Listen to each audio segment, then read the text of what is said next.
Reasons for divorce.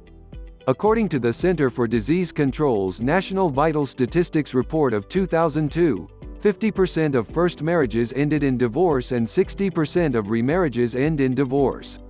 But, the Center for Disease Control also found that 96% of Americans express a personal desire for marriage, and almost 3/4 of Americans believe marriage is a lifelong commitment. I imagine that there are somewhat similar statistics worldwide.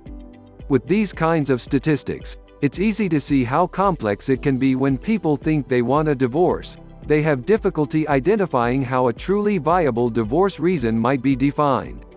Wanting happiness through marriage and wrestling with what may seem an inevitable outcome, a divorce, can be emotionally and mentally challenging. After all, it is human nature to want to feel nurtured and secure, no matter where you live. So, if you're thinking about getting a divorce, what are truly viable reasons for actually getting a divorce? Each government has different laws defining the difference between fault and no fault divorce reasons that have enough merit that allow for the divorce to be granted. While it makes sense for you to keep this in mind when deciding whether or not to get a divorce because there may be financial considerations to think of, you should first focus on defining your own emotional or personal divorce reasons, regardless of what the local governing body says. If you ask 100 people how they define viable reasons for wanting a divorce, you'll most likely get 100 different answers because they'll answer you from their perspective, not yours. Sure, there may be similarities to the way you feel in some of those answers about real divorce reasons. You may even agree with some. But the real answers to this question can only come from you. You have to figure out what reason or reasons would be viable in your mind in order to actually go through your decision about getting a divorce or staying married. Some reasons that people give for getting a divorce, or wanting a divorce, are purely selfish and have no substance.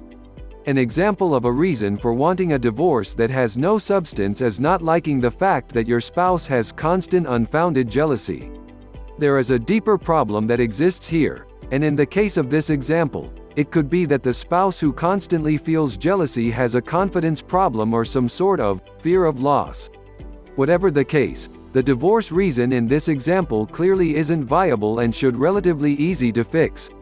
Oftentimes when people give surface or flimsy reasons for wanting a divorce, they really have much deeper feelings about something and they're just using the shallow divorce reason as an avoidance of some kind. Or, they give these foundation-less reasons for wanting a divorce because they actually aren't aware that there are other deeper-rooted reasons that are the cause of the way they feel now. Common reasons that cause people to think about or want to get a divorce. Couple has conflicting personal beliefs. Couple's marital satisfaction decreases. Desertion, adultery, cruel treatment, bigamy, imprisonment, spousal indignities, institutionalization, a retrievable breakdown of some kind. Of course, you should add your own reasons to the list for wanting a divorce. Better yet, make your own list. Solid divorce reasons for wanting or going through a divorce usually come from some sort of occurrence, behavioral pattern, and/or change in the viewpoint of the marriage itself. In order to really make a smart decision, you should first list the reasons that you have for wanting a divorce, then examine those divorce reasons for true viability. Then come back to that list in a day or so. Chances are you will be able to scratch a few of those reasons for wanting a divorce off the list because they were identified purely from an emotional viewpoint rather than logic.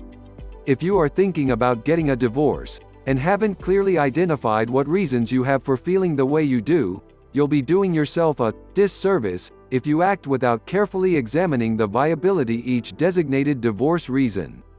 Everyone has their own reasons for wanting a divorce. Make sure that you are certain that your reasons are truthfully viable to you before you act on them.